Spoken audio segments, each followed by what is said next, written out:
Rais wa Marekani Donald Trump amesema yuko tayari kushirikiana na meya mteule wa jiji la New York Zohran Mamdani, lakini amesisitiza kuwa ushirikiano huo utategemea kiwango cha heshima atakayoonyesha kwa serikali kuu.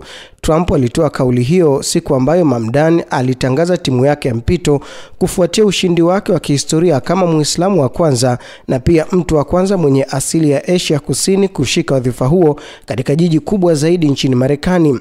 Akijibu hotuba ya ushindi ya Mamdani iliyojikita katika kauli ya kusimama kidete dhidi ya utawala wa Trump, Rais Donald Trump alitaja mtizamo huo kama hatari na kusema kuwa mafanikio ya uongozi wa meya huyo mpya yatategemea pia namna atakavyoshirikiana na serikali kuu mjini Washington. Lazima awe na heshima kwa serikali kuu, vinginevyo atapata ugumu wa kufanikisha baadhi ya mambo yake, alisema Trump katika mahojiano na shirika la habari la Fox News. Ninataka aendelee vizuri, nataka jiji la New York lifanikiwe, aliongeza bwana Donald Trump.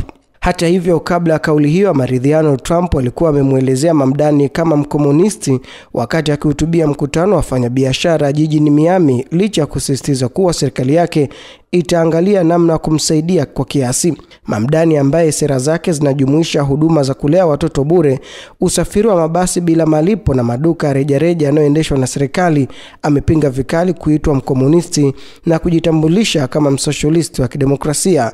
Uchaguzi huo umetazamwa zaidi ya mipaka jiji hilo, ukiashiria mwelekeo mpya ndani ya chama cha Democratic ambacho kwa muda mrefu kimekuwa kikabiliana na mgawanyiko kati ya mrengo wa kati na ule wa kimapinduzi.